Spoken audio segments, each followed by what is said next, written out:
special when she was alive, and I think we're going to find that that special quality is going to build. And not a legend, she's already a legend. Her polish seemed to have been born with her. She spoke beautifully, she walked beautifully, she dressed beautifully, and her manner and persona was as polished as anyone that I've ever seen in my entire life, on or off the screen. What is needed in order to really become a star is an element X that God gives you or doesn't give you. You've got it, you cannot learn it. God kissed her on her cheek, and there she was.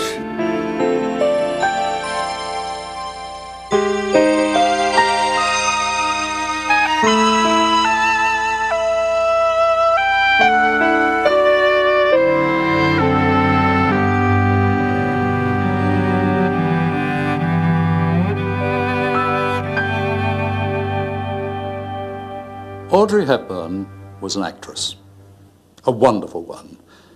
She was quite unique, but in one way especially, she was different from most other actors. She never liked to talk about herself. However, towards the end of her life, she undertook a mission to bring the tragic plight of so many millions of suffering children to the attention of the rest of the world. She traveled all over the globe on behalf of those children, and for them, she did talk about herself. In Holland, New Zealand, Australia, New York, and even in Hollywood. And so Audrey left a record of her life in her own words. And what a record it is, of a beloved star and a remarkable woman. I was born with something that appealed to an audience at that particular time. It never ceases to puzzle and yet also to dazzle me in a way that everything has happened. So I've spent the night here with you. Oh, well, now, I don't know that I'd use those words exactly. But, from a certain angle, yes.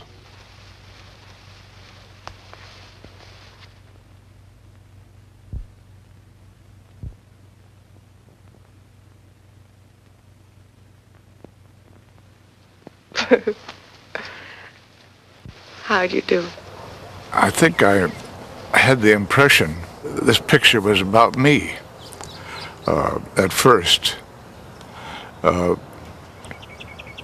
When I was told by Willie Wyler that an unknown girl, a little dancer from London, was going to play the princess, I said, well, Willie, no one has better judgment than you. Have you seen her on film? He said, let me show you something. Well, it took about 2 minutes, and it suddenly came over me that Roman Holiday was not going to be about me. It was going to be about the princess.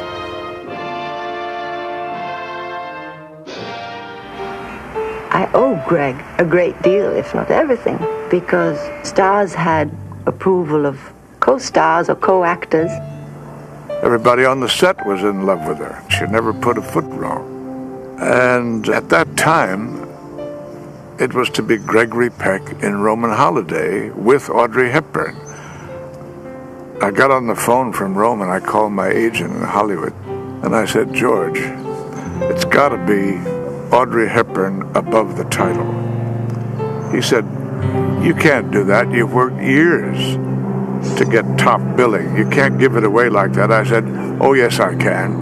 And if I don't, I'm going to make a fool out of myself, because this girl is going to win the Oscar in her very first performance.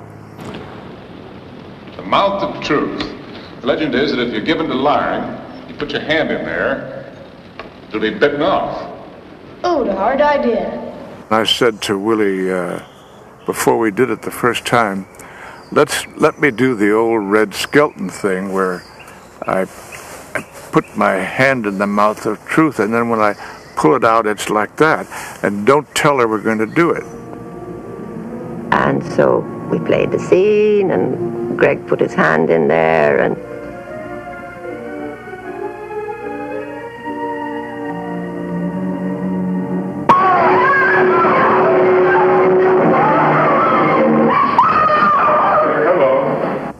and the scream I let out was good and proper, because it was very funny, but it was also very scary.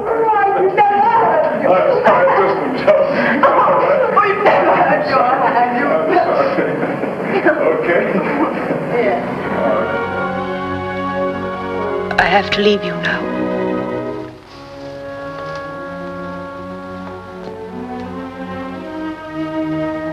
I'm going to that corner there and turn. You must stay in the car and drive away. Promise not to watch me go beyond the corner. Just drive away and leave me as I leave you. Greg and I are about to separate and never ever see each other again. And it was goodbye. And Willie said, now, you know, I want you to cry and be really heartbroken. I was heartbroken, but not being very professional. I didn't know how to cry tears or invent them, and it sort of didn't happen. It was 1, 2, 3, 4, 5 takes, and there was still no tears. And Willie, who had always been very gentle and very sweet with me, came over to me and said, oh, this is enough of that, and for sake, you know, are you going to cry or not? Or, I mean, are we going to stay here all night? I was so upset at him being so angry with me that I burst into tears, and they shot the scene. I don't know how to say goodbye. Can't think of any words. Don't try.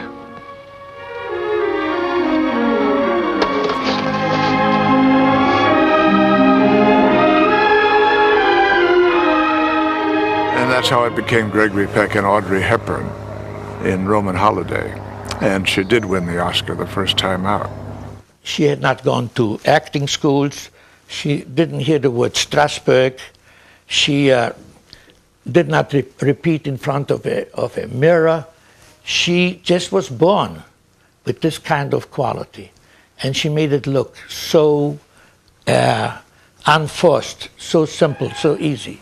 I didn't know what I was doing. I acted instinctively and had one of the greatest schools of all.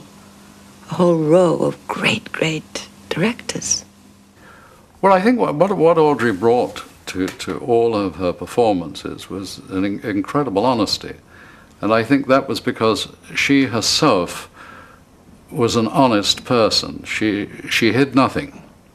And film acting is about what is going on behind these things, not these two red, white, and blue ones that I have. But hers were ponds, and every emotion was there in them. Which of the cities visited did Your Highness enjoy the most? Each in its own way. Each in its own way was unforgettable. It would be difficult to... Rome. By all means, Rome. I will cherish my visit here in memory as long as I live. She said if I were to write a book about my life, it would start like this. I was born on May 4th, 1929, and I died 3 weeks later. Her mother was a Christian Scientist, and she had a terrible attack of a whooping cough, which was so bad at the age of 3 weeks that her heart stopped. And it was her mother that revived her by spanking her and not giving up on this baby. And I think that had an effect on her whole life. And I remember very little of her then. She was just the small, wrinkled monkey face. We were very naughty. We did a lot of tree climbing, and I fell out and she fell out of trees.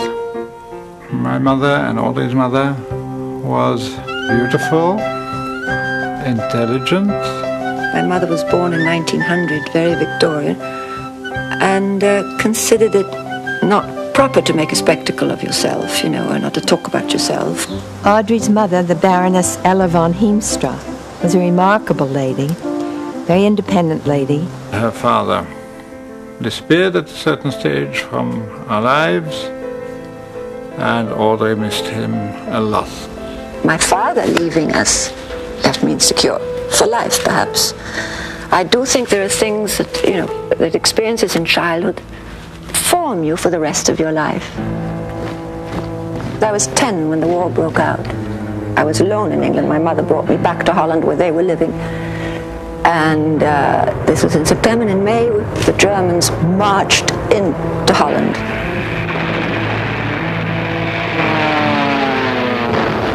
There's so many images that will never go away.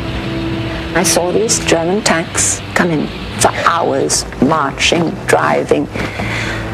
Holland fell after 5 days. There was a knock on the door, and they took my uncle away, who 6 months later was shot, and another uncle too. And my brothers went underground. But a child is a child is a child. You live by the day. She drew quite well. She was very keen on her ballet lessons.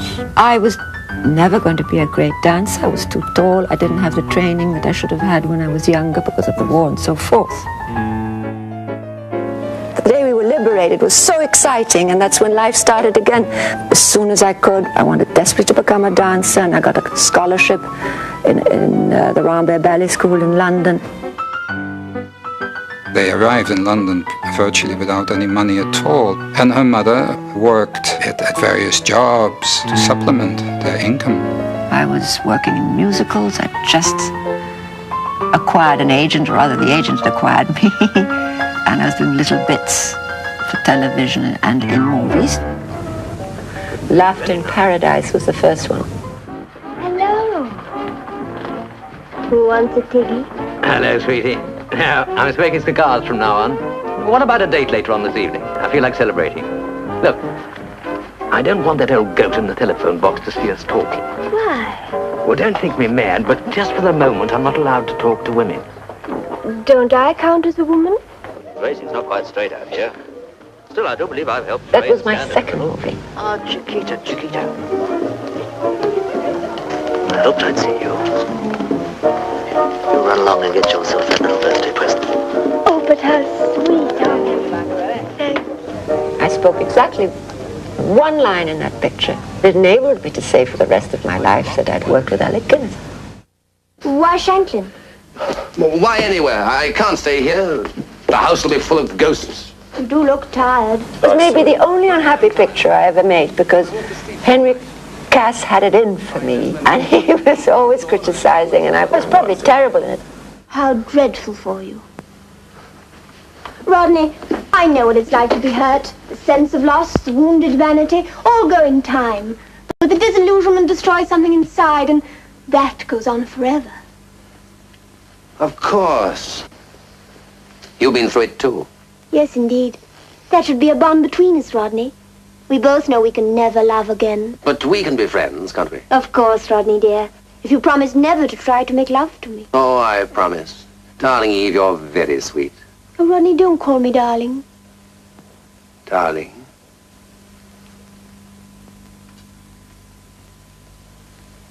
That didn't happen, Rodney.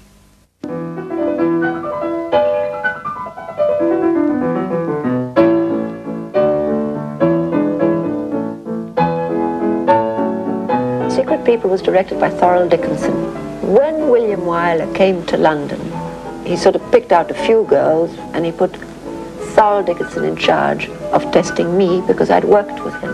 And he did the test that got me Roman Holiday. First I did Gigi on Broadway. She had warned Colette, who had requested that she do it, that she wasn't prepared for this, that she had not acted, and Colette had said to her, well, you've had ballet training, so you know how to work hard, you can handle this. I really spent hours every night walking up and down my room learning my lines and trying to, get ready for the rehearsal next day, because I wasn't used to it and didn't know what was expected of me. Greg Peck and I were very close friends, and we had a theater together also in La Jolla. And he said, I want you to meet Audrey. She's very interested in the theater too. I called and I heard this very sprightly, gay voice say, hello, this is Audrey. She said, I saw you in Lily, and that's really why I asked Greg to introduce you to me, because I loved Lily. And eventually one day I reread Ondine by Jean Giraudoux, and I thought this is an absolutely perfect part for Audrey. Ondine is a very beautiful love story in which Mel Ferrer and I appear together. Mel plays the knight errant, and I play a water sprite. Audrey announced to her agents that she was going to New York to do a play. Well, by then, they had seen Roman Holiday, and they knew that they had a client who was going to explode when this picture was released. And they said, oh, don't do that. Supposing you're a failure and you had this big success coming out in a movie with a top leading man and top director. She said, oh, no, I like this play and I want to do it. Audrey came, we did the play. And while we were playing it, she won the Academy Award for Roman Holiday. Hollywood is aglow for its own crowning event, the annual Academy Awards. Ready to announce the Best Actress. Miss Audrey Hepburn in Roman Holiday.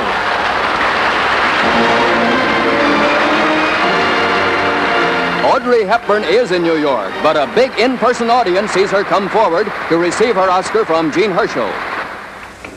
It's too much. I want to say thank you to everybody who in these past months and years have helped, guided, and given me so much. I'm truly, truly grateful and terribly happy. And then 6 weeks later, she won the Tony Award for the Best Actress of the Year in New York Theater. Audrey and Mel Ferrer were married in September 1954.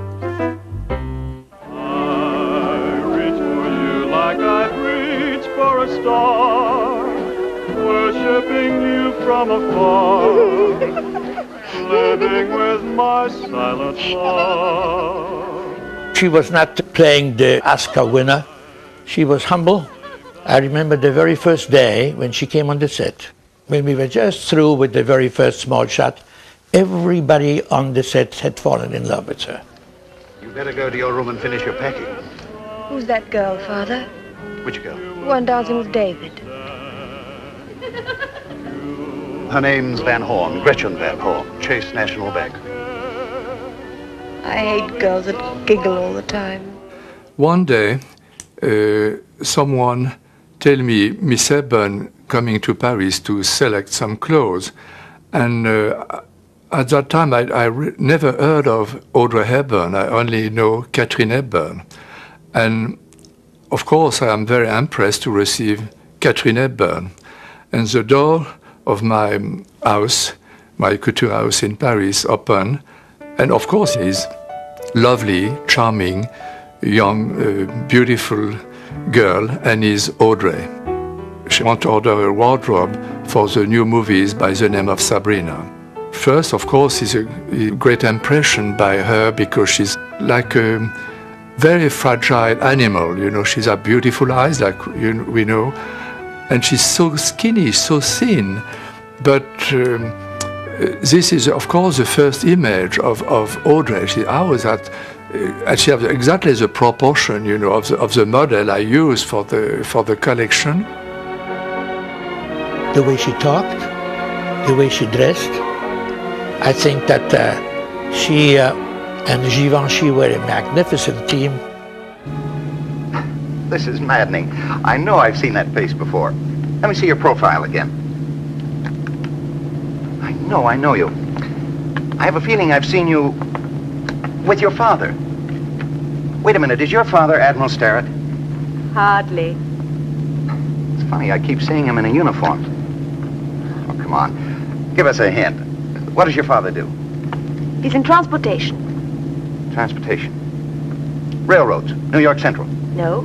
Planes, TWA. No. Boats, United States Lines. No. I pass. Automobiles.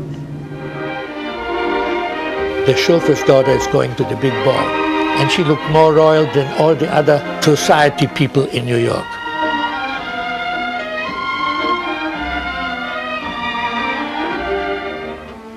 Oh, Sabrina, Sabrina, where have you been all my life? Right over the garage. Right over my car. Right up in that tree. What a fool I was. What a crush I had on you. It's not too late, is it? I don't know, David, is it?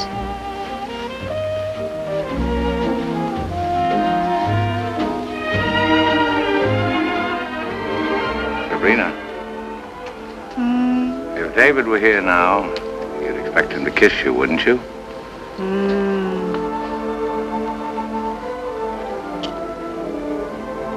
Here's a kiss from David.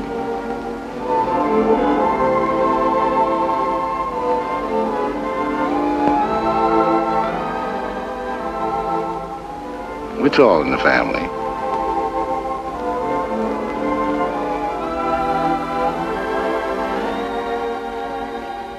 I'll never forget the way she sounded when she spoke or sang.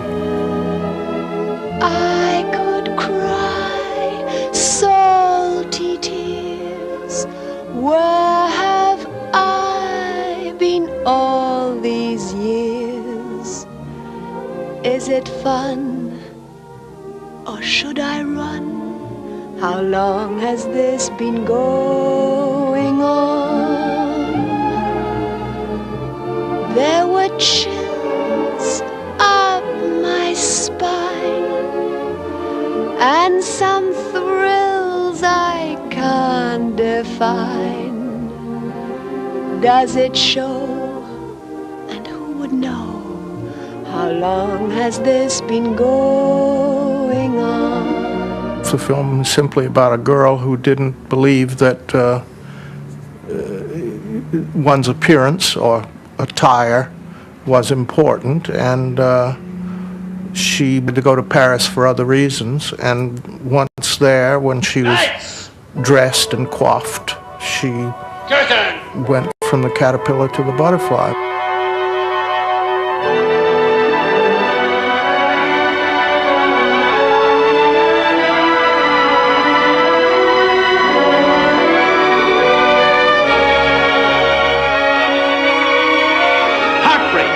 Longing, tragedy.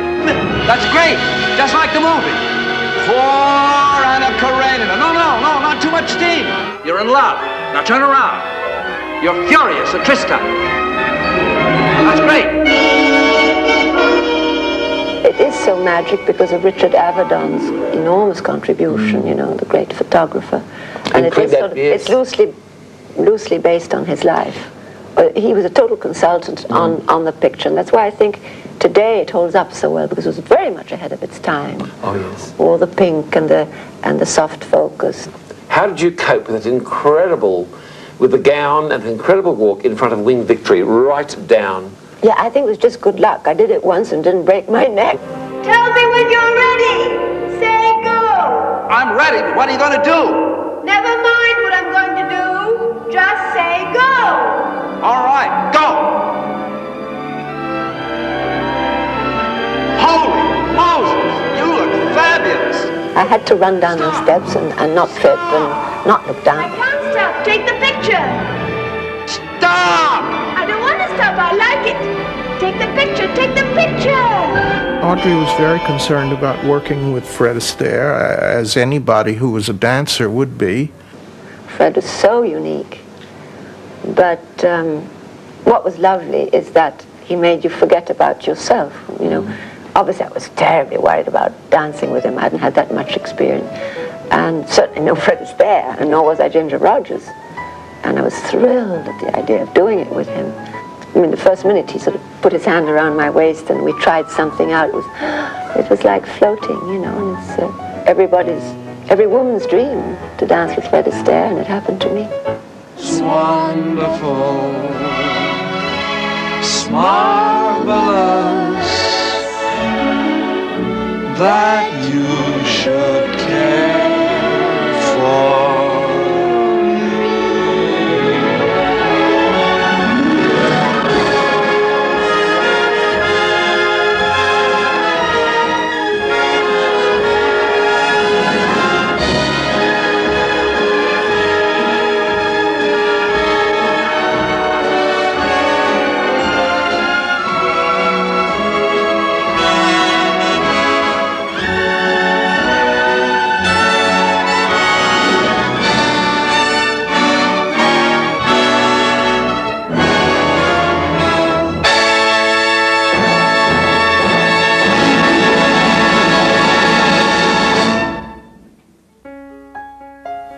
I never saw her head be turned by the success that she had. She didn't want to be just an appealing ingenue. She wanted to constantly reprove that she was a professional, that she was capable of stretching. She wanted very much to do War and Peace because of King Vidor. To her it was, again, a challenge. Clothes, per se, the costume, whether it's modern or is terribly important to me, always has been. Perhaps because I didn't have any technique for acting when I started, because I'd never learned to act. I had to sort of make believe like children do. You know how children get dressed up and make believe they're somebody or a grown-up.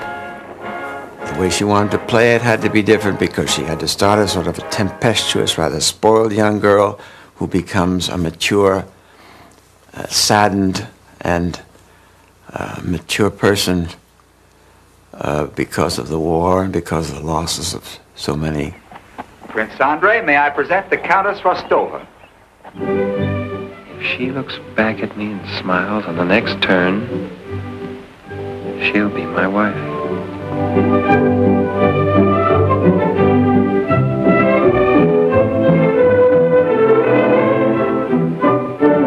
It's awful. I'll die waiting a year. It's impossible.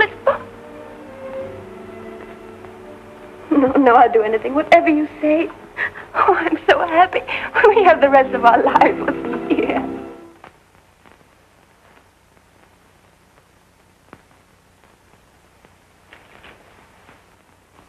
I can't. You know I can't.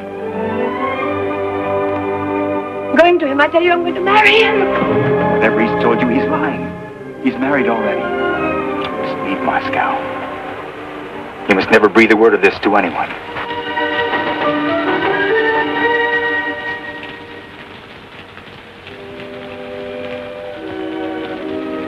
The whole thing came to the death scene with me, and how she changed after that. After Andre dies, in her arms, she becomes a different person.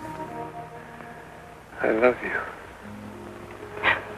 Forgive me Forgive what? for everything I have done. I love you more. Better than before.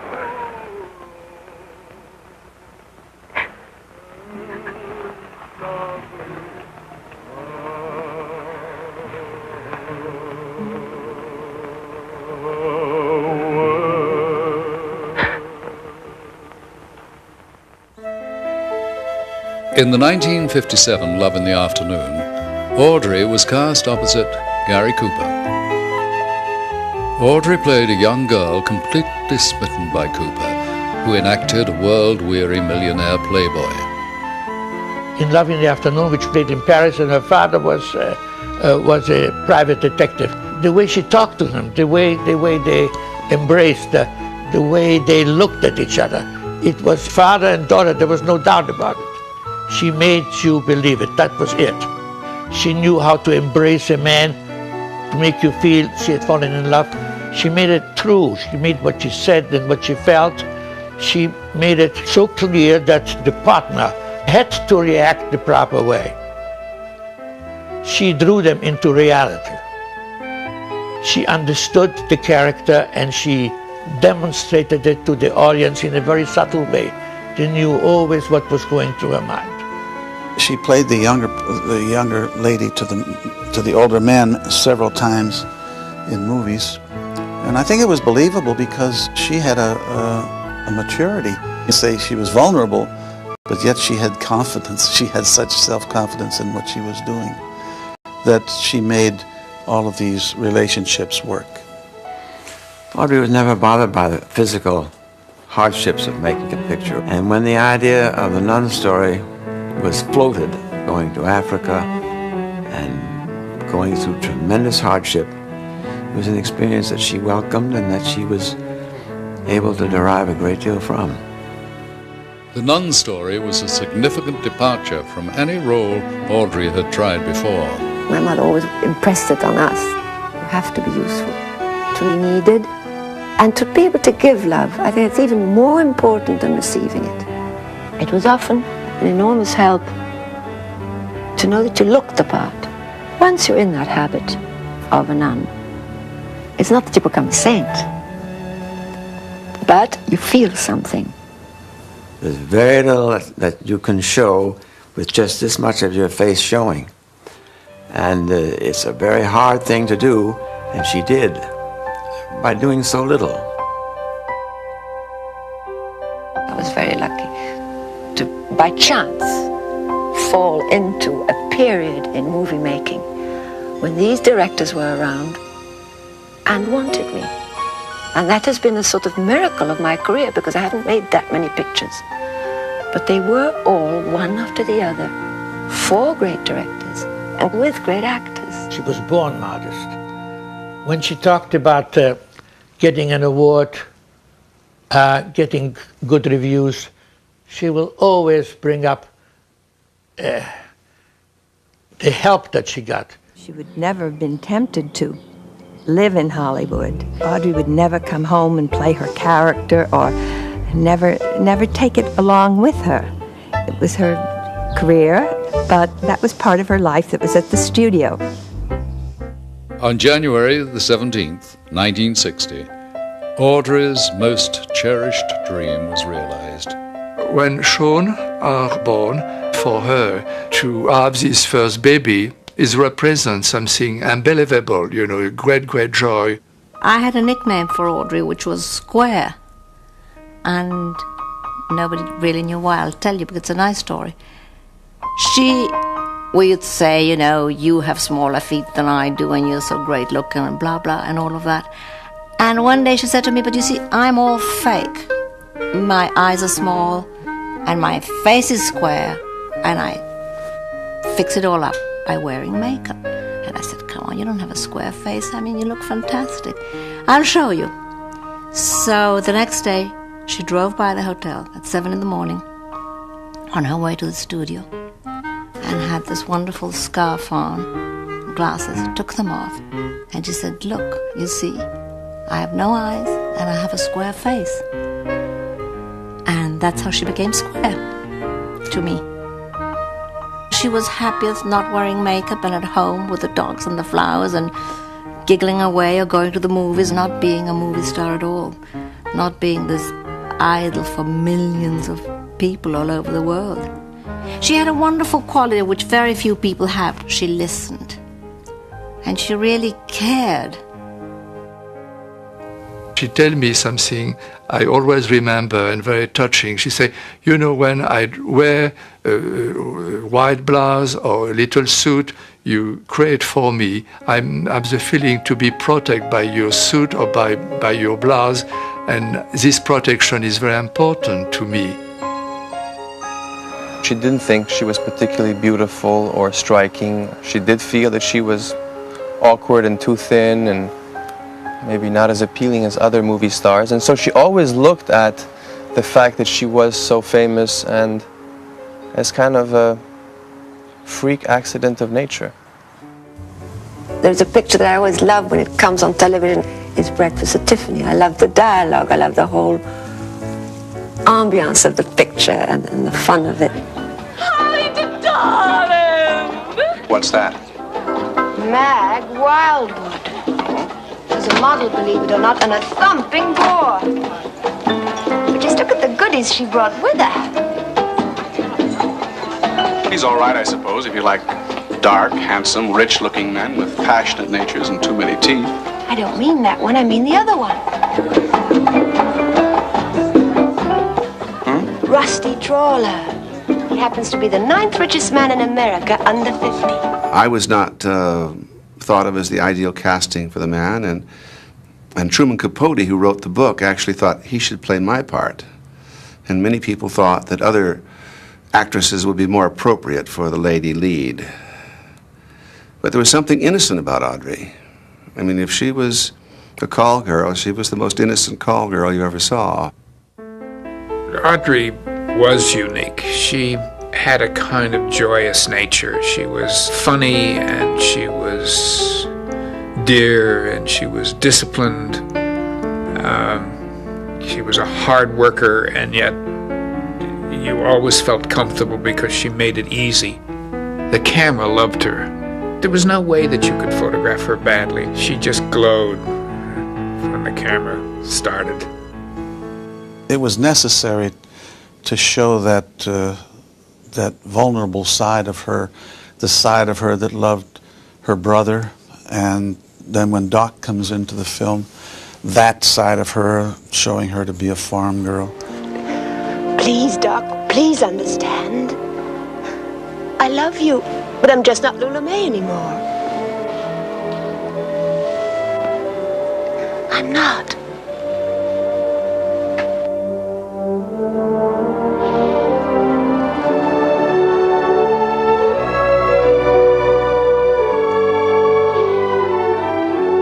It was one of the hardest songs I ever had to write, and the hardest melody I've ever had to write, because I couldn't figure out what this lady would be singing up there on the fire escape. What would she sing? Would she sing a pop tune? Would she sing something with a blues thing in it?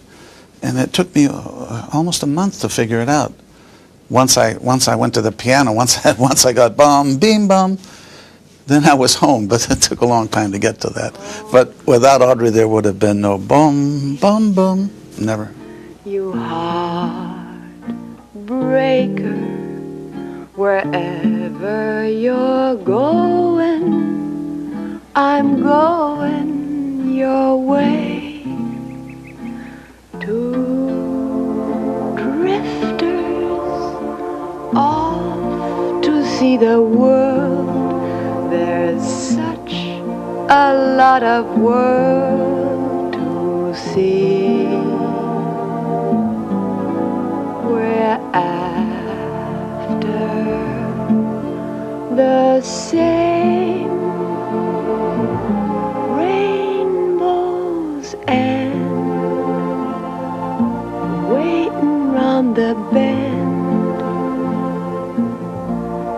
My huckleberry friend, Moon River, and me.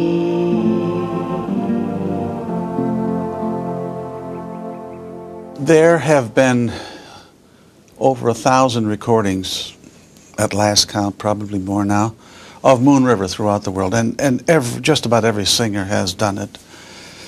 And I always have to go back to the original, because Audrey sang that song with an honesty and such a dedication to the words. And she knew what she was doing. She knew what the words were. We previewed in San Francisco and adjourned to a hotel to discuss the results of what was obviously a very good preview. And we all deferred to this new Paramount president, who paced the room and puffed on a cigar, and his first utterance was, "Well, I'll tell you one thing, we can get rid of that song." And to Audrey's everlasting credit, she stood up and said, "Over my dead body." And so the song stayed in. Of course, I had no idea what her voice was like. I had no idea what the picture was like until I saw it in a preview, and saw the beautiful photography and heard that magnificent theme and then watched Blake Edwards make magic. Holly, I'm in love with you. So what? So what? So plenty. I love you. You belong to me. No. People don't belong to people. Of course they do. I'm not going to let anyone put me in a cage. I don't want to put you in a cage. I want to love you. It's the same thing. No, it's not. Holly? I'm not Holly. I'm not Lula May either. I don't know who I am. I'm like Cat here. We're a couple of no-name slobs. We belong to nobody, and nobody belongs to us. We don't even belong to each other. Stop the cab.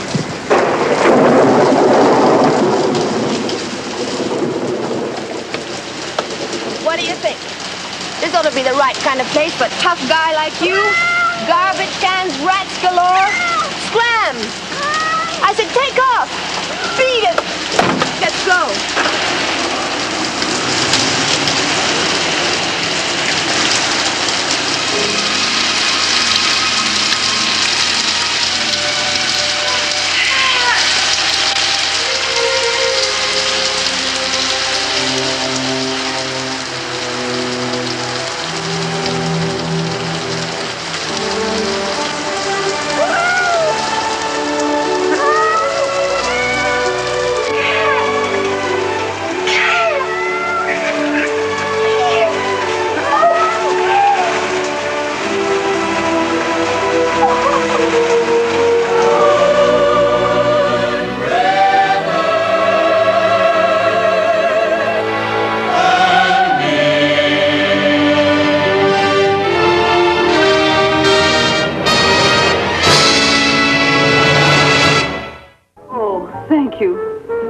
We know each other? Why do you think we're going to? I don't know. How would I know? Because I already know an awful lot of people, and until one of them dies, I couldn't possibly meet anyone else. Well, if anyone goes on the critical list, let me know. Quitter. You give up awfully easily, don't you? Cary Grant and Audrey Hepburn, two people who will never be bettered on the screen, and who seem to be the epitome of beauty and handsomeness and culture.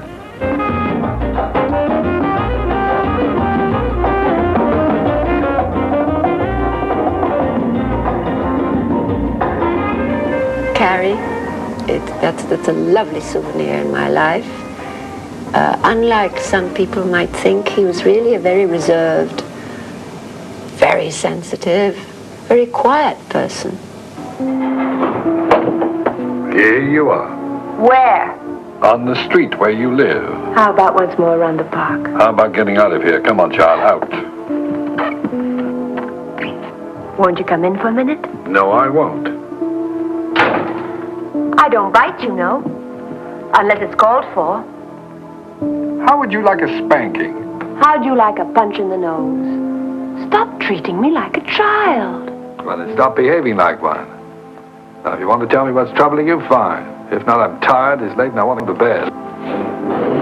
Oh? Do you know what's wrong with you? No, what? Nothing.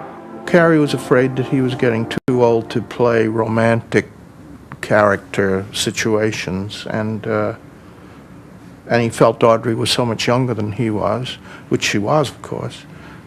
But so we changed the script slightly to make her more the aggressor, and him being reluctant to give himself because he thought he was too old for her.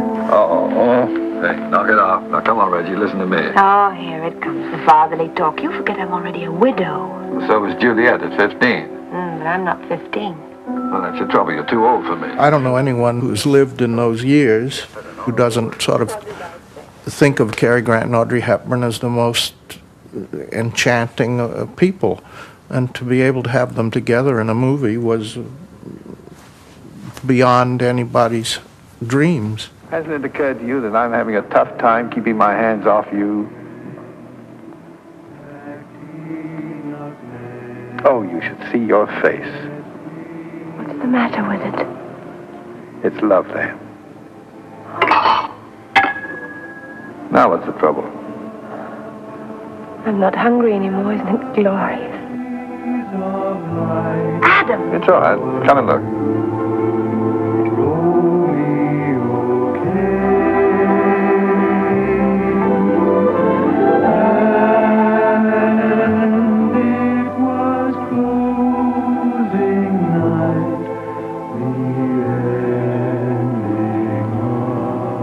you don't look so bad in this light. So why do you think I brought you here? I thought maybe you wanted me to see the kind of work the competition was turning out. Pretty good, huh? I taught them everything they do. Oh, did they do that kind of thing way back in your day? Sure. How do you think I got here?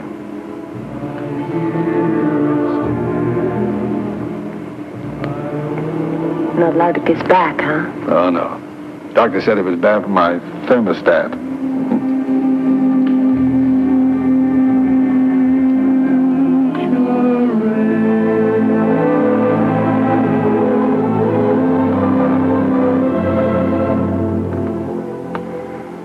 Well, when you come on, don't you? Well, come on.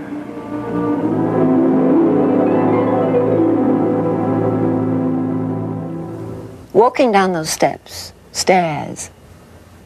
for the first time, beautifully dressed in My Fair Lady. Last time the audience saw you, you were grimy and couldn't speak properly. And around the staircase I come, in this absolutely sublime white ball dress, where all I had to do was walk down the stairs. The dress sort of made me do it.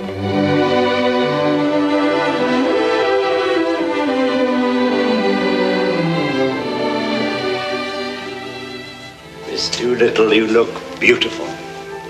Thank you, Colonel Pickering. Don't you think so, Higgins? Not bad. Not bad at all.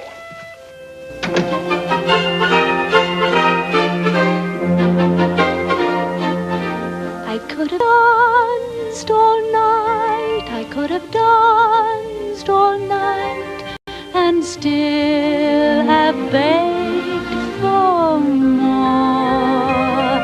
I could have spread my wings and done 1,000 things I've never done before. I never know what made it so exciting. Why all at once my heart took flight. I only know when he began to dance with me, I could have danced.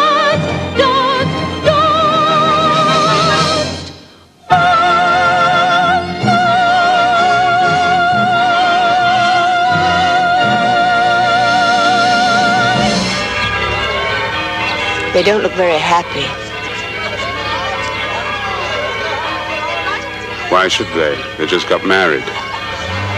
It was a part that was more about the difficulties of being married than any other movie I think she made. The others that I made were more about the sort of blush of romance. Most of her pictures were about that euphoric feeling of just falling in love. Two for the Road was about the difficulties after that euphoria.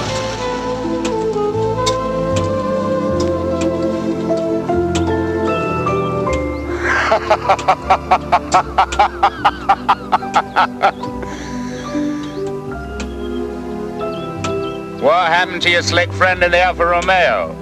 I told him I was in love with you, so he put me down.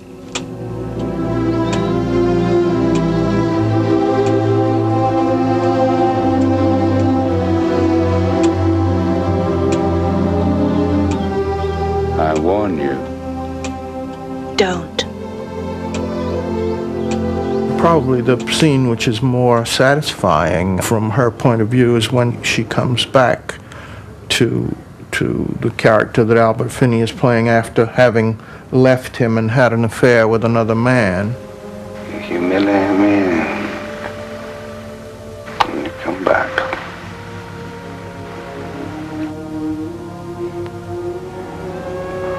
That's right.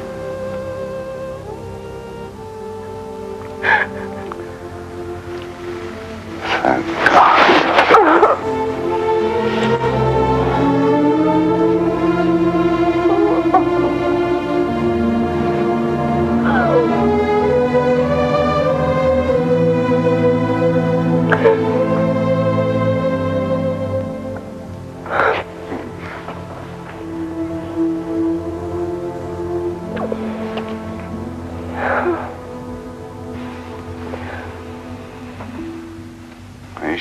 remember which one I am.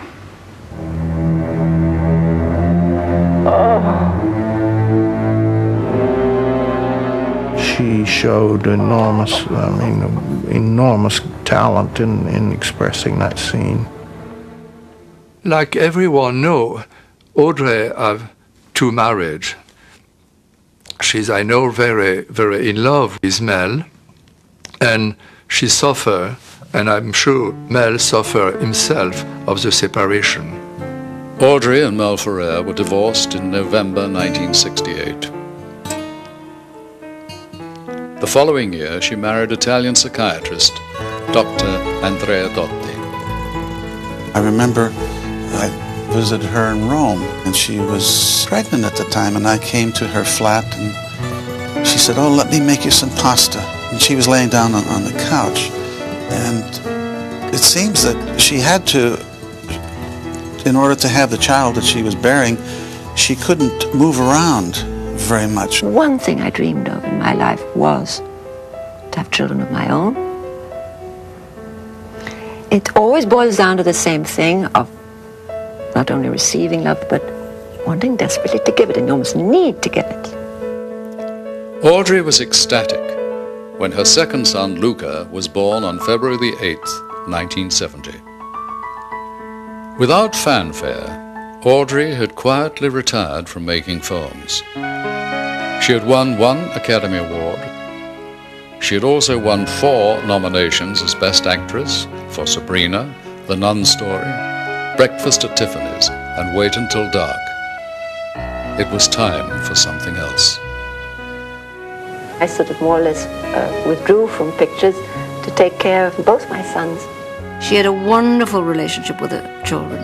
Wonderful, with Sean and with Luca. She was a real mother. Sure, I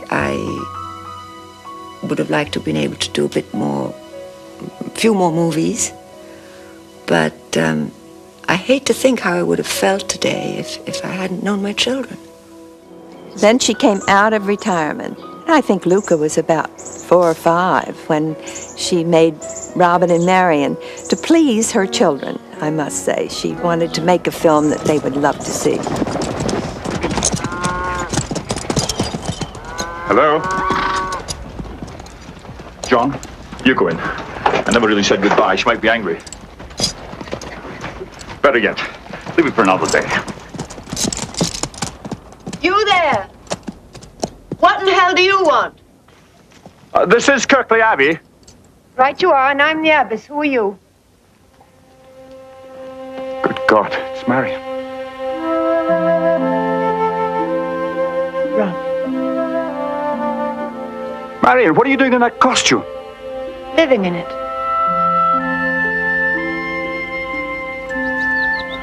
Well, I've come home to you, Marion. The wars are over. I'm here. Well, it's Mother Janet now, and you can trot right back to Jerusalem. You're angry. Not with you. I haven't thought of you in 20 years. Well, give me a smile and invite me in. Come back tomorrow. I'll be gone. The sheriff's coming for me, and I'm off to prison. The reason it appealed to me is that our fairy tales and stories and children's stories and legends always stop with, and then they lived happily ever after. You never know what happened to them. No, you get this lovely story, and then there's this last line. And this picture appealed to me so much. I thought it was such a poetic idea to, yes, find out what happened to Robin Hood and Marion. Were there many women on your great crusade? Lots. Don't tell me. As you wish. How many? Well, but they all looked like you.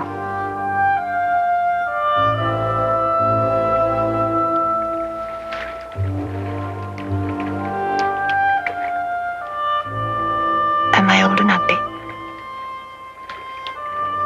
Am I anything you'd want?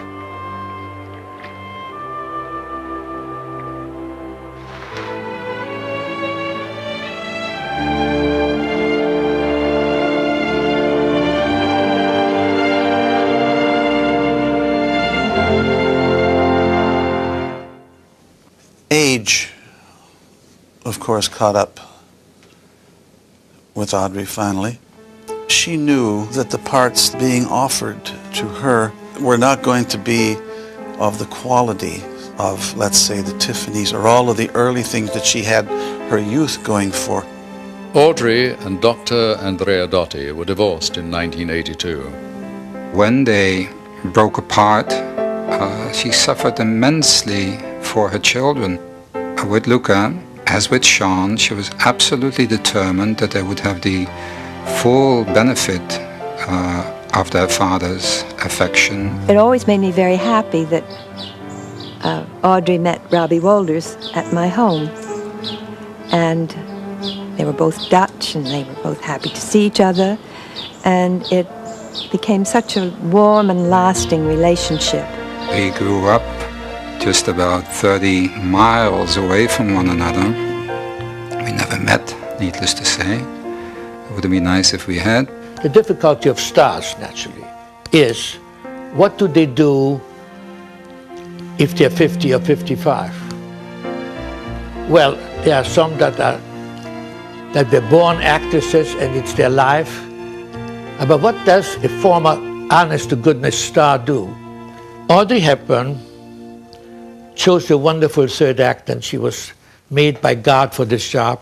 She joined UNICEF officially as a Goodwill Ambassador in 1988.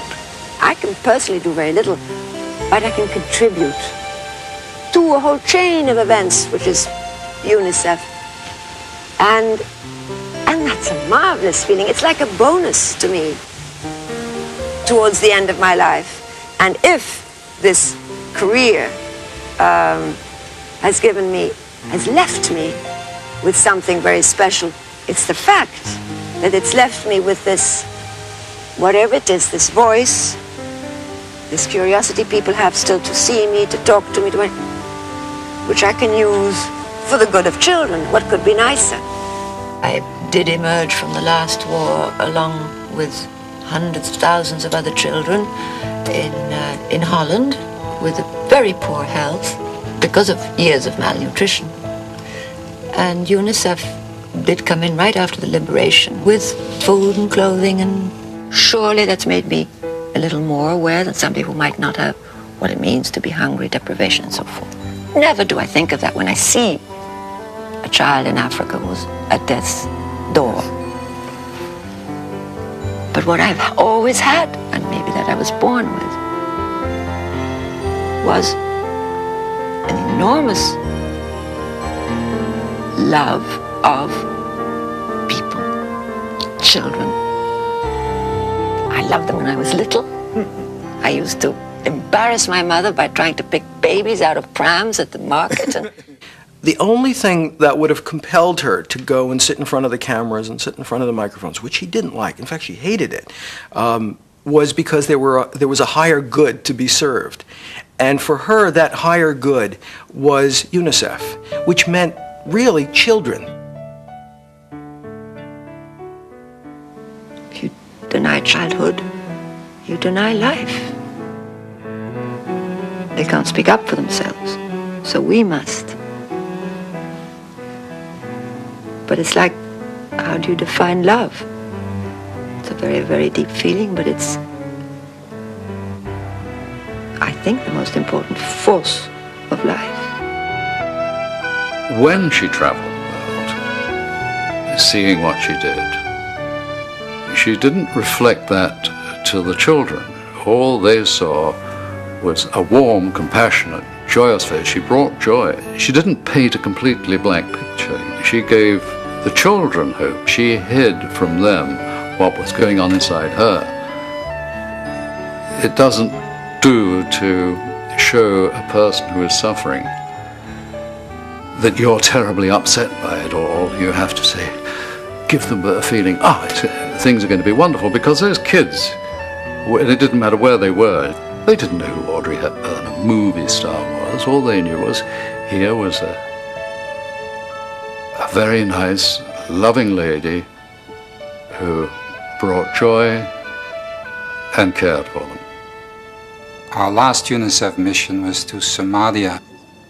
Audrey was so eager to make the trip because she was so very aware of the necessity to describe to the public the horrors of the situation. Your last trip with Somalia must have been so painful. And I think the interview she did with Charlene Hunter Galt, she raised the cause of Somalia more than any other person when she returned and expressed her grief and despair at their suffering. I've seen it happen. And I'm filled with a rage at ourselves. I don't believe in collective guilt, but I do believe in collective responsibility. The graciousness and the simplicity with which she lived her life was really like she'd had a second chance, a second lease on life, having been saved by what was UNICEF after the war. I think that's the reason why she went back to UNICEF at the end of her life and decided to give back.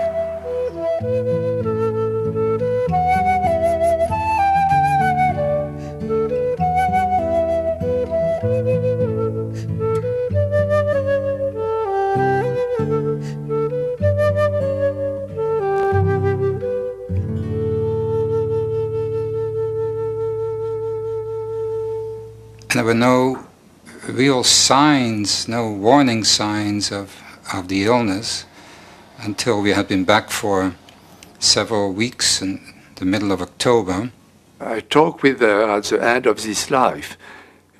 She's serene and she's very calm. She's accept the illness because she know in her she accomplished everything with perfection. When the doctors had told us, and of course we refused to believe them, but they had told us that there wasn't much time, Sean and Luca and I decided that we would try to go home for Christmas, knowing what this would mean to Audrey. On Christmas Eve, Audrey was able to come down for a few hours, and when we went to bed later on, she told me that this had been the best Christmas of her life. And she died less than a month later.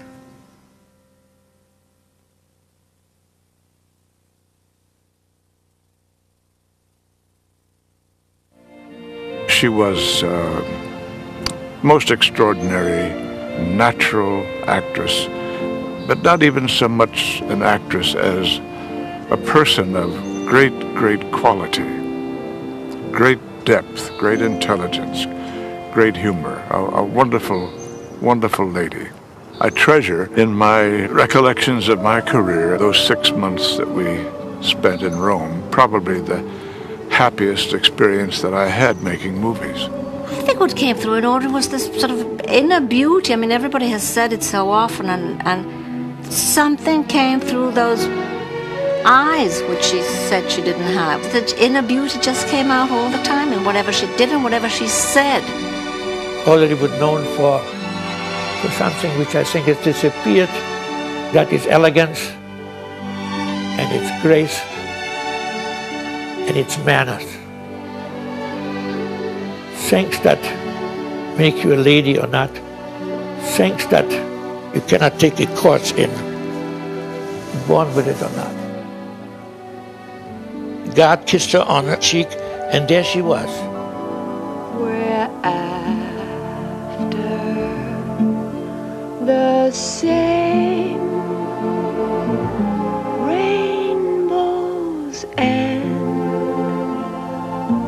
waiting round the bend, my huckleberry